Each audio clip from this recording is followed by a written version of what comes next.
शांति। शांति। आज बाबा कहते मीठे बच्चे सदा खुशी में तब रह सकेंगे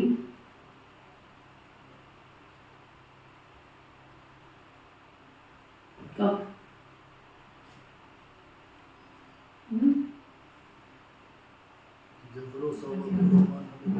जब पूरा निश्चय होगा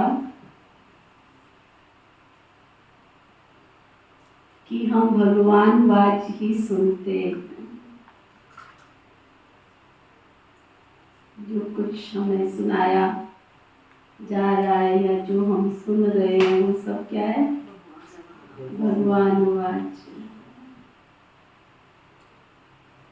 स्वयं भगवान ही हमें पढ़ाते।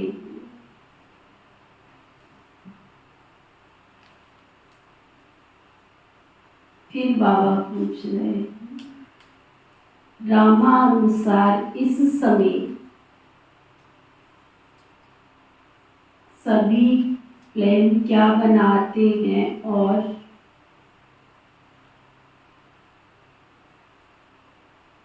तैयारी कौन सी करते?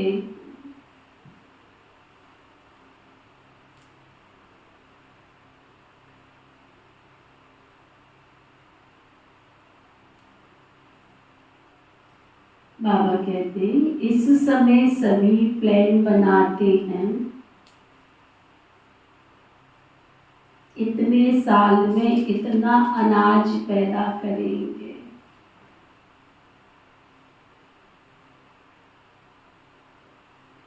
नई दिल्ली नया भारत होगा,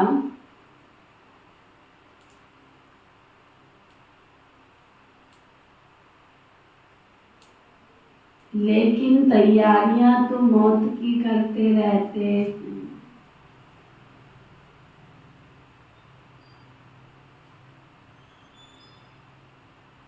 सारी दुनिया के गले में मौत का हार पड़ा हुआ है।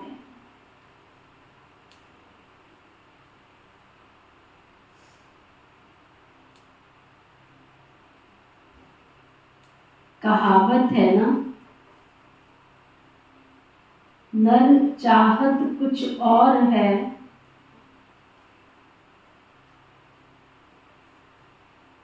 वही कुछ औरों की और है।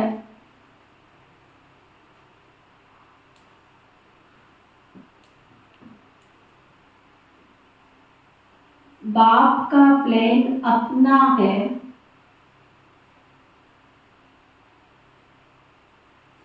मनुष्यों का प्लान अपना है। भगवान की योजना अपनी है और मनुष्यों की अपनी। गीत है, किसी ने अपना बना के मुझको मुस्कुराना सिखा दिया। अंधेरे दिल में चिराग जैसे जला दिया। ओम शांति। निराकार भगवान वाच ब्रह्मा तन द्वारा। ये पहली बात तो पक्की कर लेनी चाहिए कि यहाँ कोई मनुष्य नहीं पढ़ाते, निराकार भगवान पढ़ाते। उनको हमेशा परम पिता परमात्मा शिव कहा जाता है। बनारस में शिव का मंदिर भी है ना। पहले पहले आत्मा को ये निश्चय होना चाहिए कि बेहद का बाप हमको पढ़ा रहे हैं। जब तक निश्चय नहीं है ना, तो मनुष्य कोई काम का नहीं है।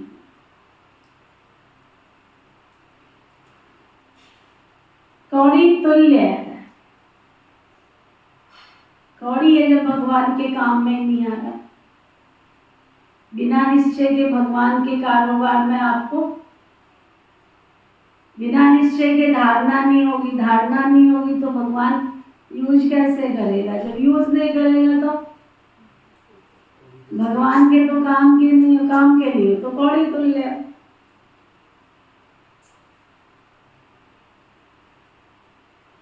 बाप को जानने से हीरे तुल्य बन जाते। कौड़ी तुल्य भी भारत के मनुष्य बनते हैं। हीरे तुल्य भी भारत के मनुष्य बनते हैं। बाप आकर मनुष्य से देवता बनाते हैं। पहले जब तक ये निश्चय नहीं है कि भगवान पढ़ाते, वह जैसे कि इस कॉलेज में बैठते हुए भी कुछ भी समझते नहीं। बैठे भले इस कॉलेज में, परंतु अंदर गया कुछ भी नहीं है उनके।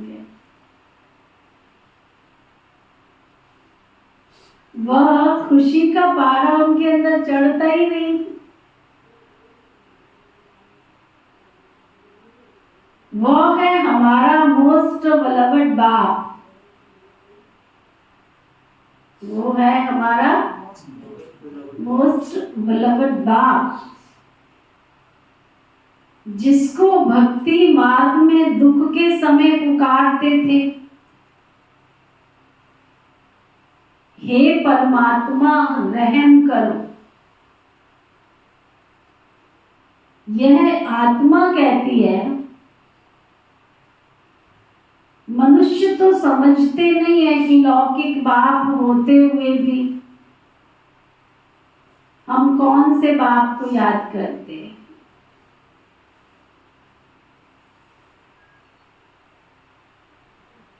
दुनिया में माँ बाप का रिश्ता भी एक न्यारा और प्यारा सा रिश्ता है,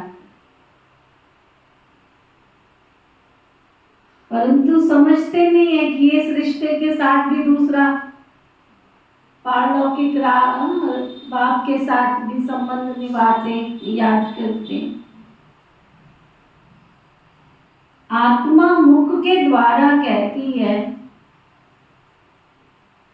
ये हमारा लौकिक बाप है, ये हमारा पारलौकिक बाप। तुम अब देही अभिमानी बने हो, बाकी मनुष्य हैं देह अभिमानी। सब कुछ बाहर का दिखावा, कितना बॉडी कॉन्शियस में आते, कितना मैंपन में आते। मैं बहुत पढ़ा लिखा हूँ, मैं साहूकार। मैं बहुत बुद्धिमान हूँ, मैं बहुत करता रहता हूँ, मैं बहुत, ये मैं जो है ना, अकड़ किस बात की प्यारी, मैंने तो मनुष्य को खोखला कर लिया दीमक की तरह से। मैं कुछ हुई नहीं। इस ज्ञान मार्ग में हमने खुद अपनी आंखों से ला, हम क्या बाबा के घर में खाक छानने आते, हमने कुछ किया ही नहीं। तो सचमुच आज की डेट में खाकी छान रहे, खाकी छान रहे हैं, शक्ल भी नहीं दिख रही है उनकी। मैं जो है इंसान को अंदर से खोखला कर देता है। मैं, बाबा कहते हैं उनको आत्मा और परमात्मा का पता ही नहीं है। हम आत्माएं उस परम पिता परमात्मा के बच्चे हैं। यह ज्ञान कोई को भी नहीं। बाबा पहले पहले ये निश्चय कराते हैं। भगवान वाच में तुमको राजयोग सिखलाता हूं। तुम देह सहित देह के जो भी संबंध हैं उनको भूल अपने को आत्मा निश्चय कर मुझ बेहद के बाप को याद करो। कोई मनुष्य व कृष्ण आदि ऐसे नहीं कहेंगे। कोई मनुष्य, कोई कृष्ण आदि कोई ऐसे नहीं कहेंगे। ये तो है ही झूठी माया, झूठी काया, झूठा सब संसार। एक भी यहाँ सच्चा नहीं। झूठों की नगरी में सब कुछ झूठ ही झूठ है। सच्चा कुछ भी नहीं है। झूठ तो इतना कि सच की रत्ती भी नहीं। जब से मनुष्य पैदा होता है उस समय से ही वो झूठ के साथ पैदा होता है। कैसे? पैदा होते ही झूठ लेके पैदा होता है। कैसे?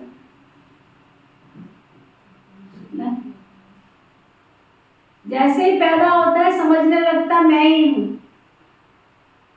जिस शरीर में आत्मा आई वो तो किसी और की थी,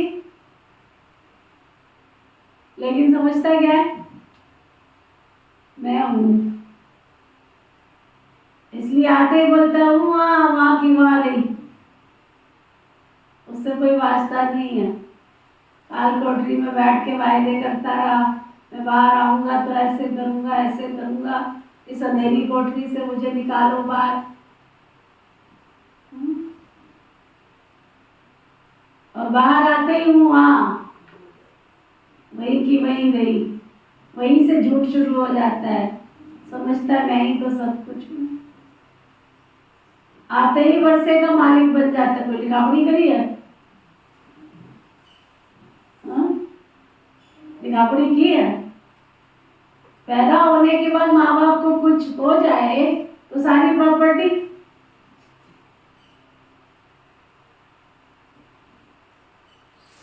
कुछ दिन पहले मैंने सुना यहाँ किसी का बड़ा लंबा किस्सा चला। छोटे छोटे बच्चे थे, दोनों ने शरीर छोड़ दिया, है ना? ऐसा कुछ सुना होता है कई जगह। तो बचपन से झूठ के साथ पैदा होते हैं। जिस माँ को वो अपना समझ रहा है वो माँ उसकी अपनी थोड़ी। उसने तो केवल जन्मदात्री बन के जन्म दिया है। आत्मा जो शरीर के अंदर आई है उस आत्मा का पिता तो परम पिता परमात्मा शिव है ना, वही माता है ना। तमेव माता पिता तुम्हें बंधुश्च सखा तुम्हें। लेकिन भूल जाता है, समझता है ये काके चाके माने सब मेरे। और यही झूठ को हटाने के लिए तो श्री कृष्ण जी को कुरुक्षेत्र के मैदान में 18 दिन लग गए थे सिखाते सिखाते।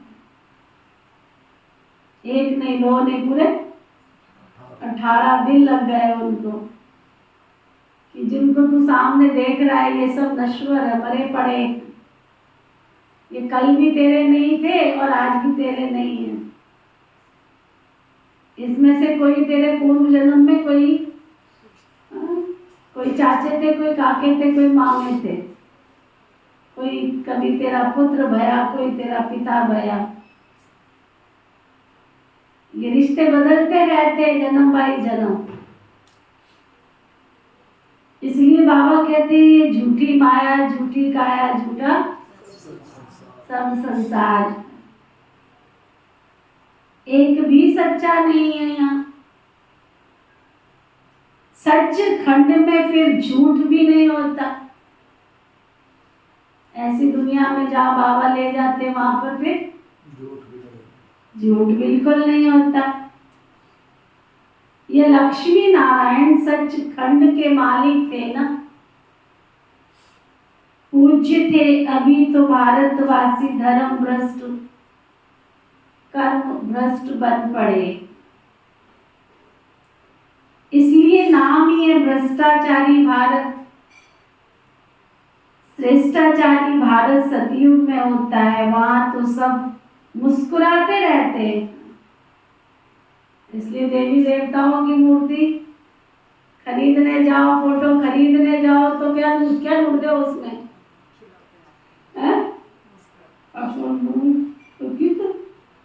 लेकिन एक सिंपल सा फोटोग्राफर भी होता है, वो भी कहता है स्माइल प्लीज।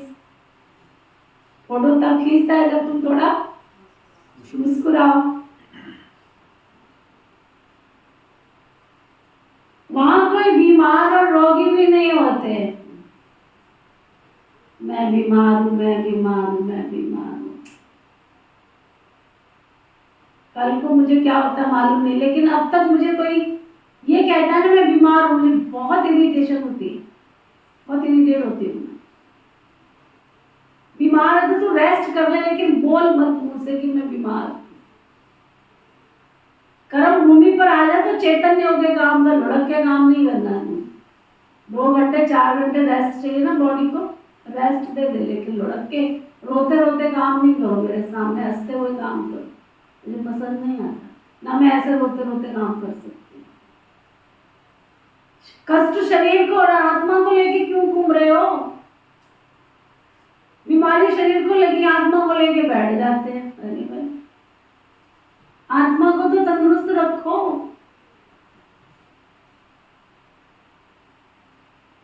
बाबा कहते हैं या कहते हैं फलाना स्वर्ग पधारा, वहां सब सदैव मुस्कुराते रहते, परंतु जानते कोई भी नहीं। यहां भल कहते हैं फलाना स्वर्ग पधारा, परंतु जानते नहीं है इस समय तो राज्य भी मृग तृष्णा के समान है। एक हिरण की कहानी है ना, पानी समझ के अंदर चला गया, दलदल में फंस गया। तो इस समय ध्रुवन का राज्य है।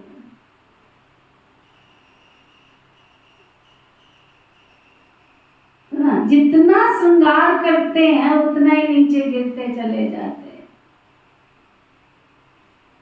कहते हैं भारत में अनाज बहुत होगा, ये होगा, ऐसा होगा, होता कुछ भी नहीं। कल परसों बात चल रही थी, हमारा शाहबाद चंडीगढ़ बन जाएगा।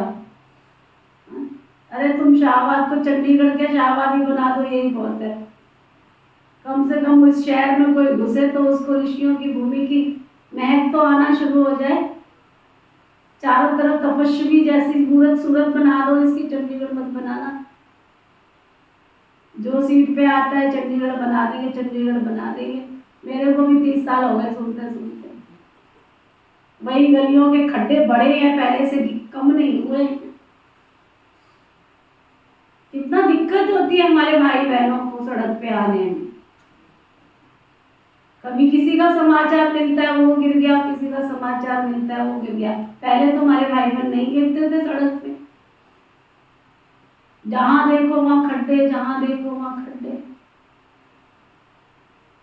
जितनी योजना बनाते रहते हैं वो योजनाएं सफल नहीं होती। देखो ना, अभी मैं परसों उधर से गई थी, उधर से आई, main road Ladwa road, Shahabad के लिए कहानी बनी हुई, मिस्ट्री बनी हुई है। इतने बड़े बड़े खड्डे मेन रोड पे, बताओ। जो आता है उसको लेकर के बातें करते हैं, खड्डे कितने हुए हैं वहां पे। कितनी दुनिया वहां से आ रही है, जा रही है, किसी की ये हिम्मत नहीं है कि उसको ठीक करा दे। क्या रीजन है ये तो भगवान जाने।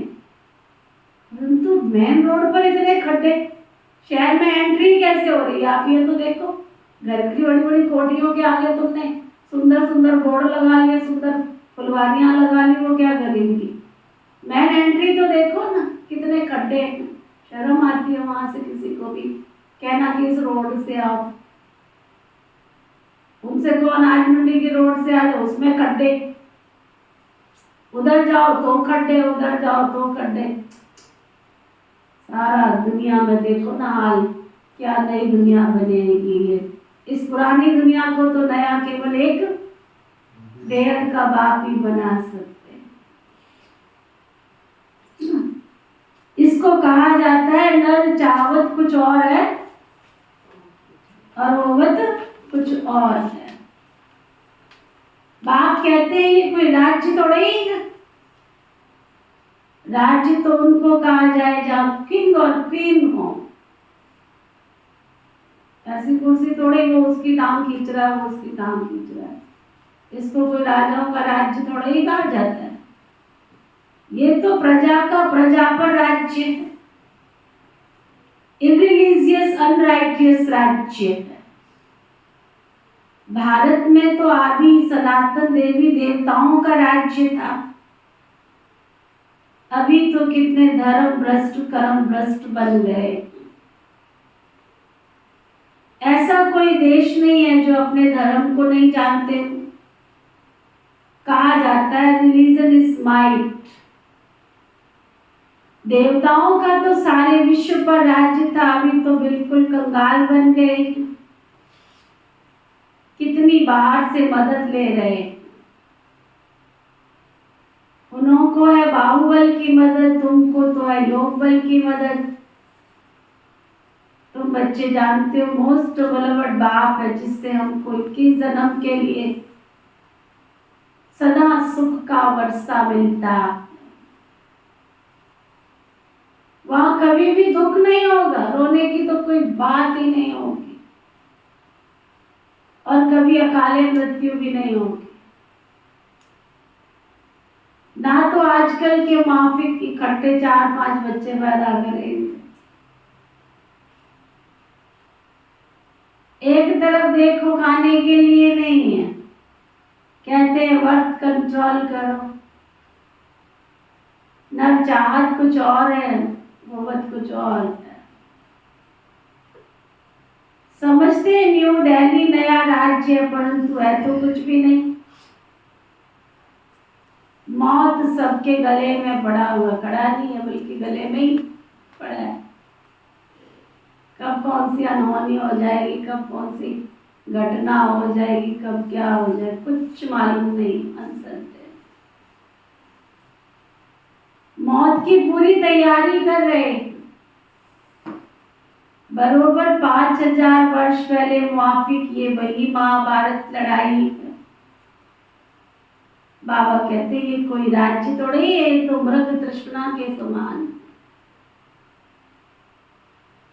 भाग रहे हैं, इकट्ठा कर रहे हैं, दौड़ रहे, लेकिन वो सब तुम्हारे काम में आने वाला है। जिसको तुम इकट्ठा कर रहे हो काम में आने वाला है। जिंदगी जियो, बाबा कहता है शान की जिंदगी जियो, खूब सज के संवर के साफ सुथरे घर में रहो, बढ़िया शान की जिंदगी जियो। उसमें बाबा को कोई ऐतराज नहीं,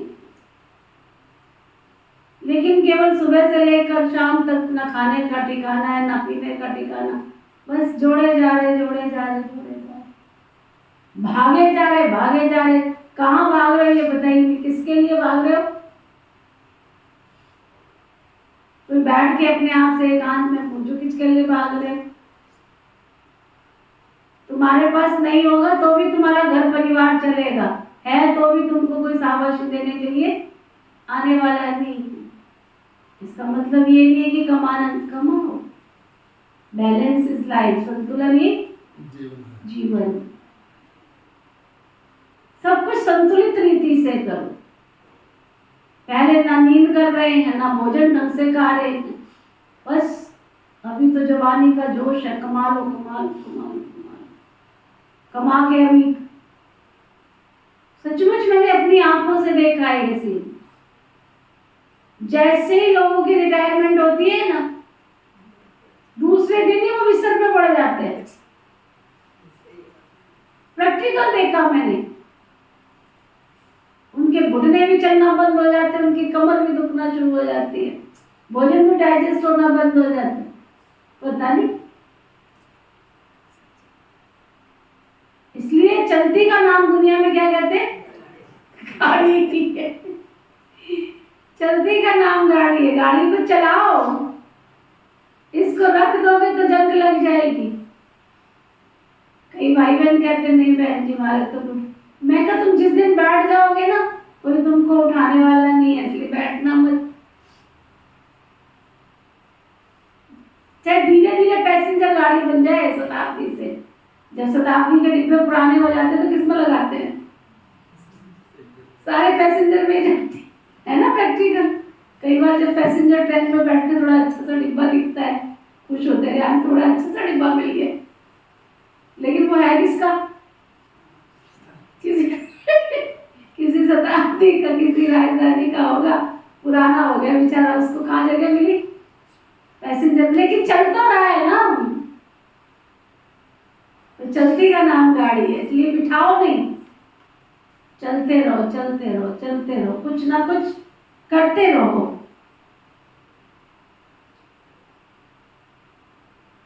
भाव कहते हैं ये कोई राज्य नहीं है, ये मृग तृष्णा मिसल है। द्रौपदी का मिसाल है ना, तुम सब द्रौपदियां हो। बाप का तुमको फरमान है कि इन विकारों पर जीत पहनो। हम प्रतिज्ञा करते हैं हम सदा पवित्र रहकर भारत को पवित्र बनाएंगे। ये पुरुष लोग पवित्र रहने नहीं देते। कई गुप्त गोपिकाएं कितना पुकारती हैं, तुमको मारते हैं। तुम जानते हो ये काम शत्रु है, तो मनुष्य को आदि मध्य अंत दुख देने वाला है। बाबा कहते हैं इस पर तुम्हें जीत प्राप्त करनी है। गीता में भी है भगवान वाच का शत्रु है, परंतु मनुष्य समझते नहीं है। बाबा कहते पवित्र बनो तब तुम राजाओं का राजा बनेंगे।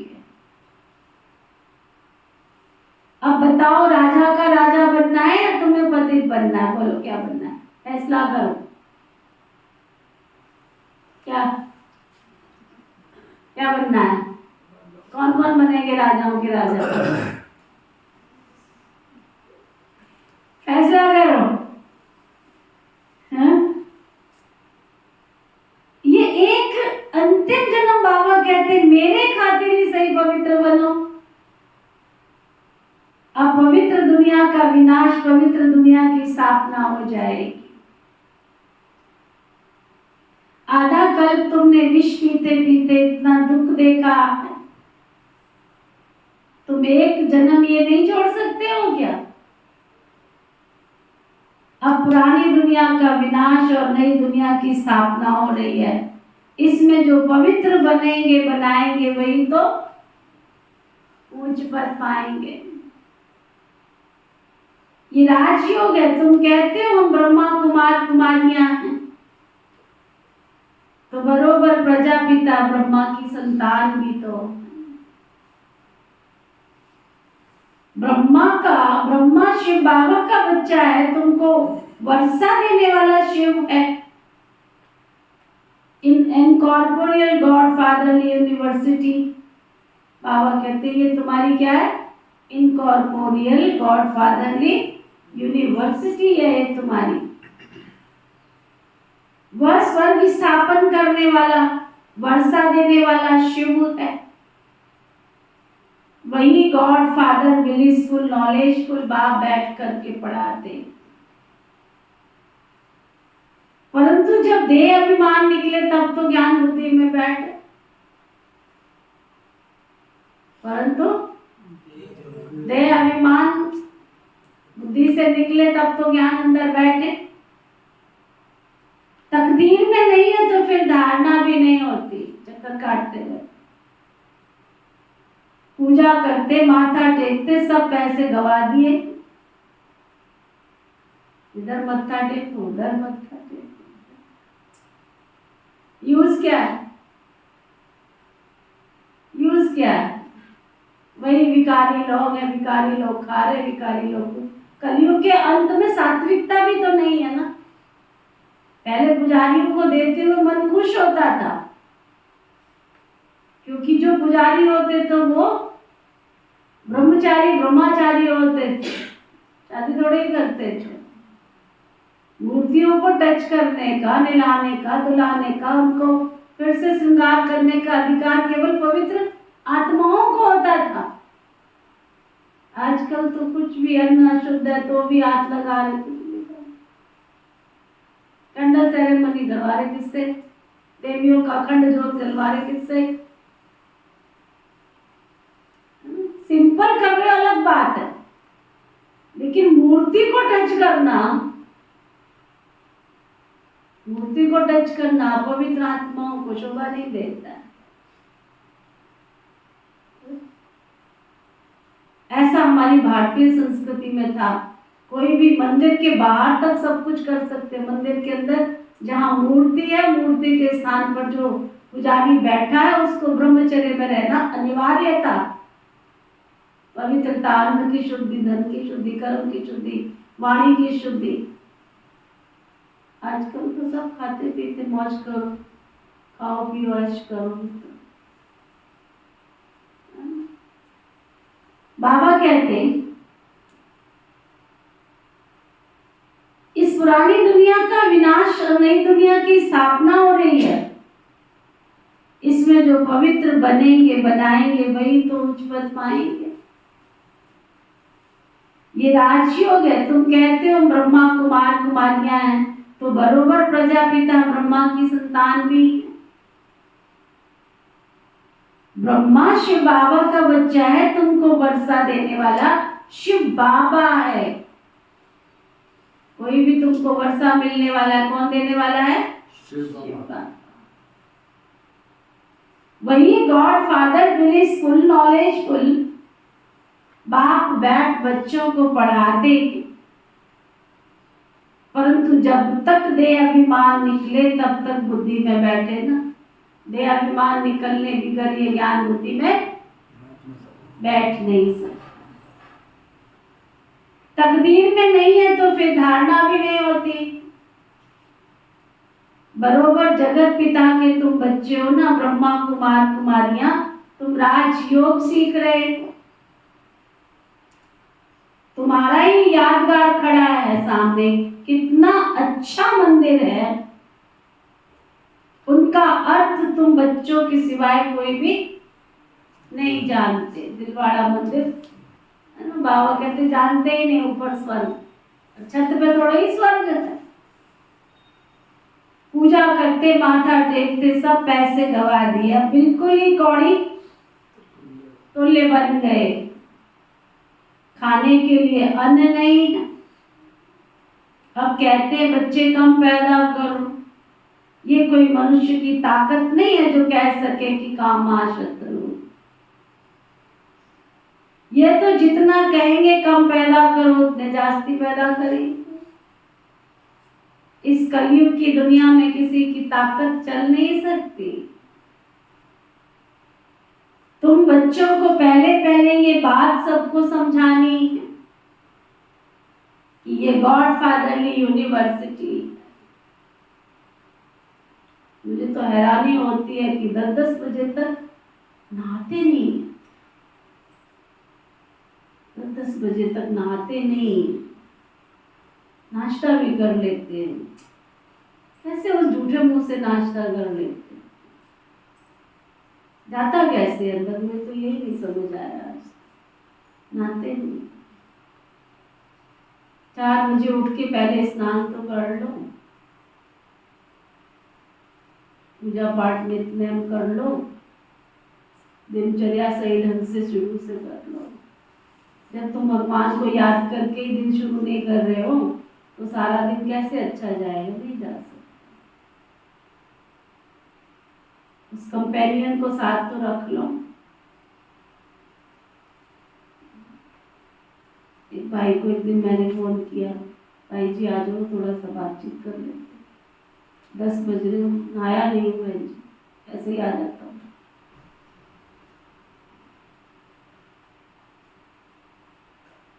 मतलब बाबा सामने बैठा है, इतना पवित्र स्थान है। आजकल तो ऐसे ही डेरे पे लोग जाते हैं ना, कोई है। बाबा कहते ये एक ही चक्र है जो फिरता रहता है। ये समझने की बात है। कई लोग तो आश्रम पे इसलिए भी नहीं आते, सच्ची बताऊं इसलिए भी नहीं आते, कहते नहीं हम तो सैर करते हैं, हमने सोचा सैर भी कर लेंगे, आश्रम पे भी जाके बैठ जाएंगे। थकावट दूर करने के लिए किसान को चाहिए, बाहर बैठना इधर उधर से अच्छा आश्रम पे बैठ जाए।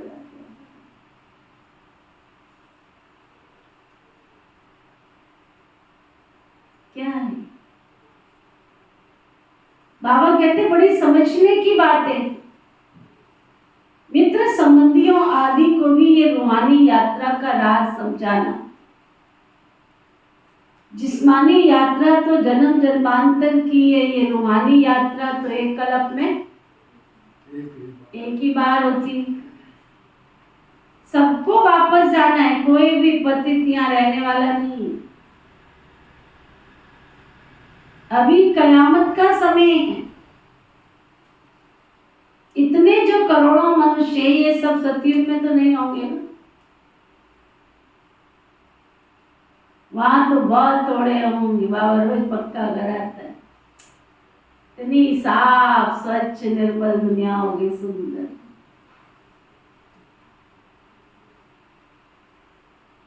सबको वापस जाना है, बाप आए हैं ले जाने के लिए। जब तक ये नहीं समझते तब तक स्वीट होम और सुख नाम याद नहीं पड़ सकता। याद करना तो बहुत सहज है। बाप कहते स्वीट होम चलो, मेरे सिवाय तुमको कोई लेकर जा भी नहीं सकता, याद रखना। मैं कालों का काल महाकाल बनकर आया हूं। इतना अच्छी रीति समझाते हैं, परंतु वंडर है। कई तो इतने पुराने हो गए हैं, इतने पुराने हो गए, फिर भी धारणा होती नहीं। कोई तो बहुत होशियार हो जाते, कोई तो कुछ भी नहीं समझते। इसका मतलब ये नहीं है कि पुरानों का ही ऐसा हाल है तो हमारा क्या होगा। कई ऐसा भी सोच लेते, फलाने को 20 साल से आश्रम में, वो तो सुधरा नहीं है तो हमारा क्या हाल होगा। नहीं, स्कूल में सभी नंबरवार होते, स्कूल में सब थोड़े नंबर 1 होते, नंबरवार होते। यहाँ भी नंबरवार, सबको समझाना है। बेहद के बाप से वर्षा लेने का ये समय है। 21 जन्म के लिए सदा सुख का वर्षा पाना है। कितने ब्रह्मा कुमार कुमारियां पुरुषार्थ कर रहे, नंबरवार तो होते ही है ना। तुम जानते हो पतित पावन एक ही बाप है, बाकी तो सब पतित हैं। बाप कहते सबका सदगति दाता एक है, वही स्वर्ग की स्थापना करते। फिर सिर्फ भारत ही रहेगा, बाकी सब विनाश हो जाएंगे। मनुष्यों की बुद्धि में इतनी बात भी नहीं बैठती। बाबा कहते बच्चे मेरे मददगार बनो तो मैं तुमको स्वर्ग का मालिक बनाऊंगा। हिम्मते मर्दा मर्दे खुदा। गाते तो है खुदाई खिदमतगार, वास्तव में वो है जिस्मानी सैल्वेशन आर्मी। सच्चे सच्चे रूहानी सैल्वेशन आर्मी तो तुम हो ना। भारत का बेड़ा जो डूबा हुआ है उनको सैल्वेज करने वाली तुम भारत माता शक्ति अवतार हो। क्या सुंदर टाइटल दिया बाबा ने। भारत को सैल्वेज करने वाली कौन हो तुम? भारत माता शिव शक्ति अवतार हो। तुम गुप्त सेना हो ना। शिव बाबा भी गुप्त तो उनकी सेना भी गुप्त। शिव शक्ति पांडव सेना। सच्ची सच्ची सत्यनारायण की कथा ये है, बाकी तो सब झूठी कथाएं। इसलिए कहते हैं see no evil hear no evil. मैं जो तुमको समझाता हूं वो सुनो। ये है बेहद का बड़ा स्कूल। इस यूनिवर्सिटी के लिए मकान बनाए, पिछाड़ी में यहाँ बच्चे आकर के रहेंगे। इतने बड़े बड़े बाबा के घर जो बने, थोड़े बाबा यहाँ बैठा है आकर के। उसको तो बिंदु है परम धाम, इतना बड़ा घर है उसका, जहाँ सारी दुनिया की आत्माएं रहती है। ये सब तुम्हारे ही काम में आने वाले हैं। जो योग युक्त बच्चे होंगे ना, वही आके रह सके।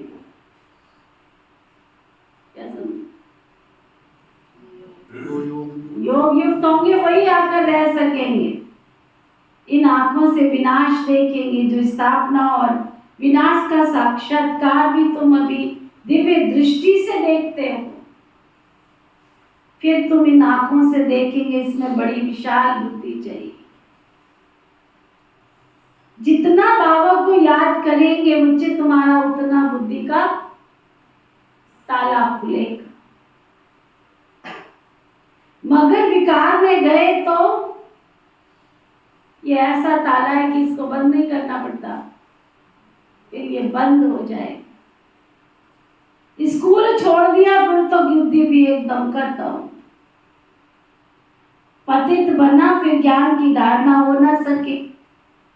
मेहनत है, ये कॉलेज है विश्व का मालिक बनने के लिए। ये रूहानी सोशल वर्कर्स हैं जो दुनिया को पावन बना रहे। मुख्य है प्यूरिटी श्रेष्ठाचारी दुनिया। अभी तो भ्रष्टाचारी है ना, ये चक्र फिरता रहता है। ये दैवी झाड़ का सैपलिंग लग रहा है ना, आहिस्ते आहिस्ते वृद्धि को पाता जाएगा। समझा? अच्छा, मीठे मीठे सिकिलदे बच्चों प्रति माता पिता बाप दादा का याद प्यार और गुड मॉर्निंग। रूहानी बाप की रूहानी बच्चों को नमस्ते। हम सब रूहानी बच्चों की रूहानी बाप दादा को सिकवा प्रेम से नमस्ते नमस्ते नमस्ते जी। धारणा के लिए मुख्य सार,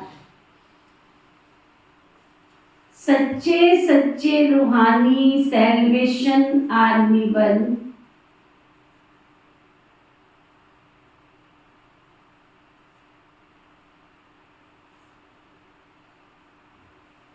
भारत को विकारों से सैल्वेज करना है।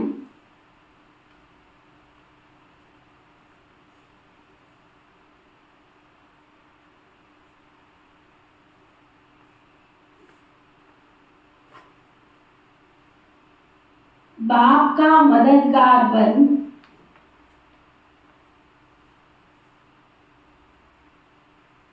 रूहानी सोशल सेवा करनी।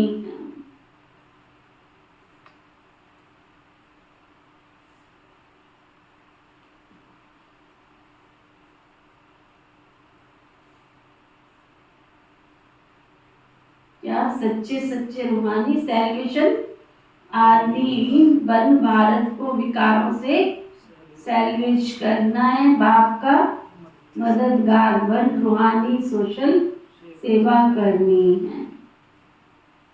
एक बाप से ही सत्य बातें सुननी है।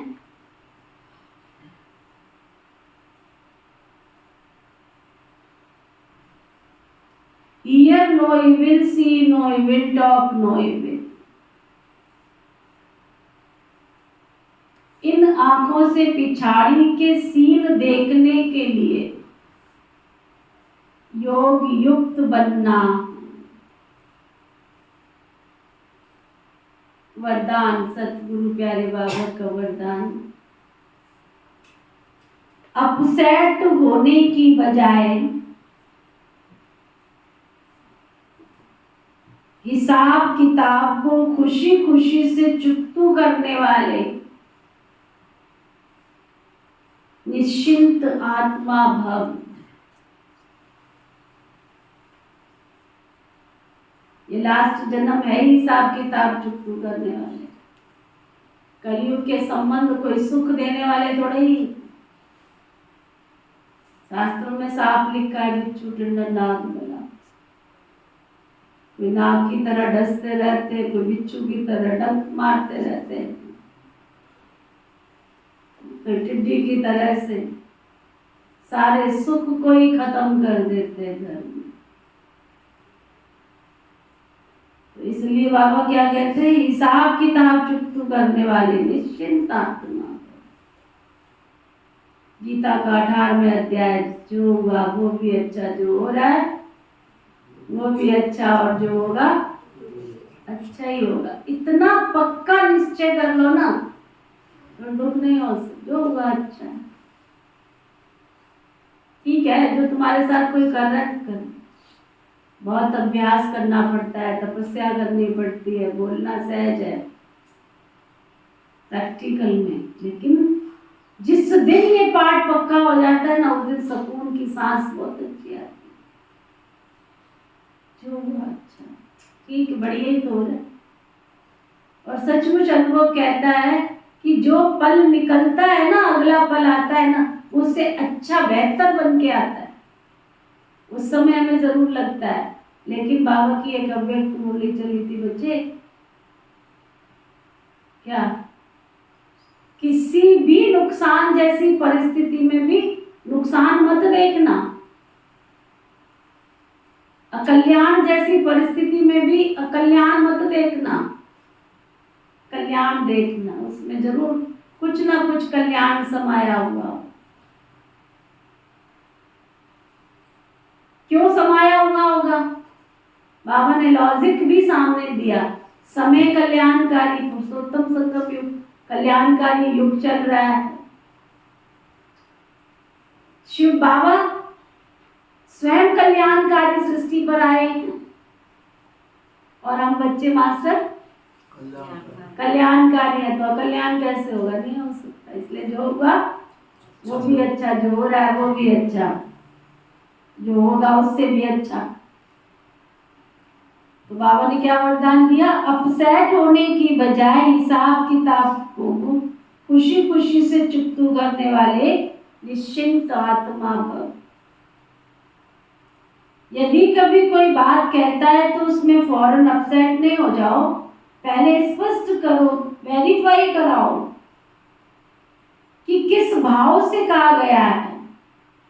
अगर आपकी गलती नहीं है तो निश्चिंत हो जाओ।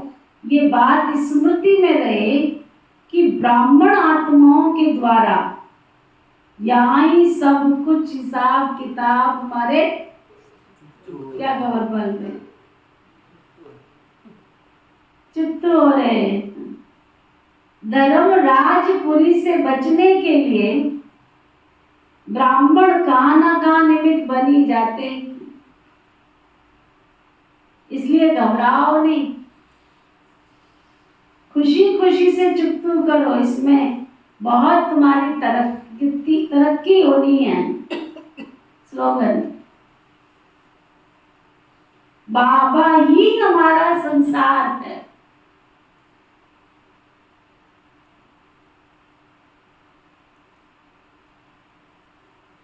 बाबा ही हमारा संसार है, सदा इस स्मृति में रहना, यही सहज राजयोग है। मातेश्वरी जी के महावाक्य, अजपा जाप अर्थात निरंतर योग, अटूट योग। बाबा कहता है ना बच्चे, निरंतर योग करो, निरंतर योग करो। जिस समय आप ओम शांति कहते हैं तो उसका यथार्थ अर्थ है, मैं आत्मा उस ज्योति स्वरूप परमात्मा की संतान हूं। हम भी उस पिता ज्योति बिंदु परमात्मा के मुआफिक आकर आकार वाली है। जैसे शिव बाबा ज्योति बिंदु, वैसे हम भी ज्योति बिंदु।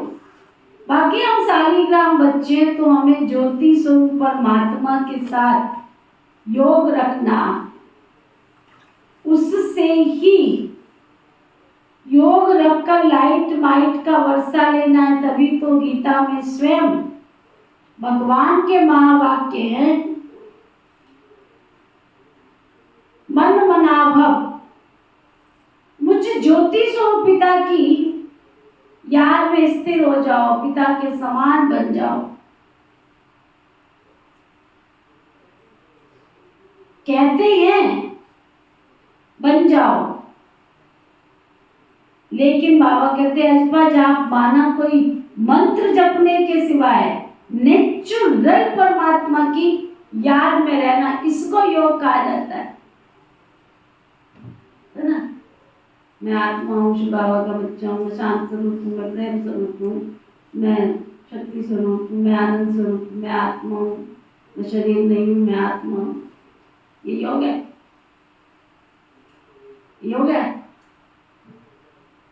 मैं आत्मा हूं तो उस स्थिति में, उस पोजीशन में डिटैच ऑफ द बॉडी, शरीर से न्यारे होकर के मैं बैठूं, अभ्यास बढ़ाऊं।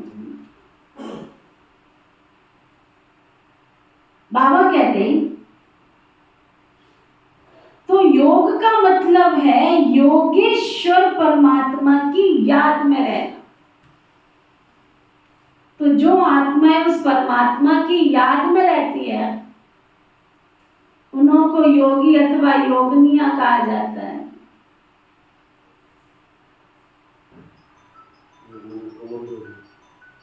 ये नहीं मिलेगा, कोई और लेगा। अंसराज भाई को, अंसराज भी चलेगा।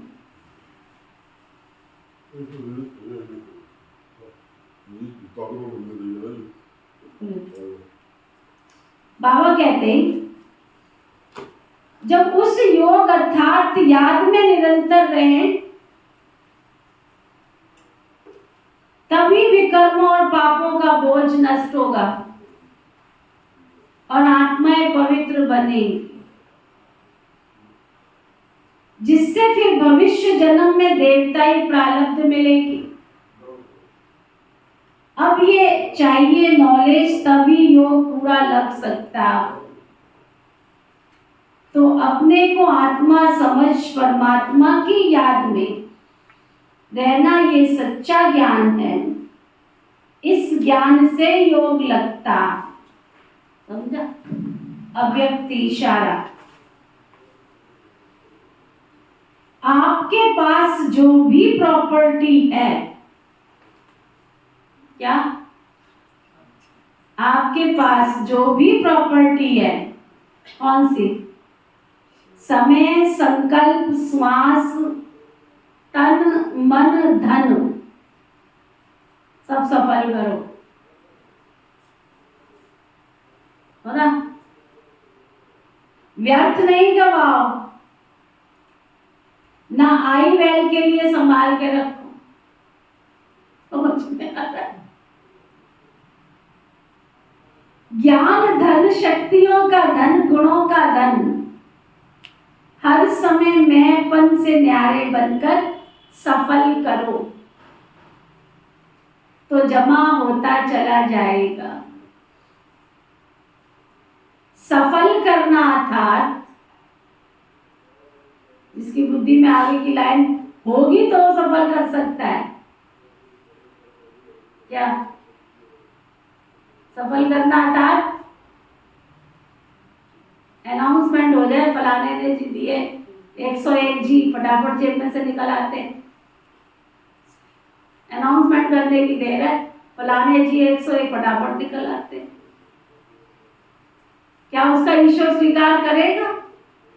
जिस समय अनाउंसमेंट हुई उस समय खत्म हो गया सब कुछ, पुण्य के अकाउंट में नहीं जा रहा है, सब कुछ पुण्य के अकाउंट में नहीं जा रहा है।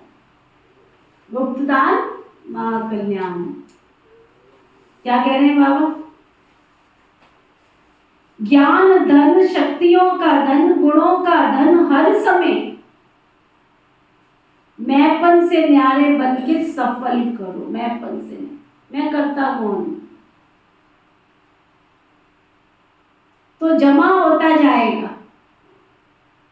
सफल करना अर्थात पदम गुना सफलता का अनुभव प्राप्त करना। जिसको पदम गुना प्राप्त करना है वो सफल कर लो, नहीं करना है तुम्हारी मर्जी। बहती गंगा में जिसने बीज डालना है डालते जाओ, गंगा ने तो आगे अपनी दिशा की ओर चले ही जाना है। ओके, ओम शांति।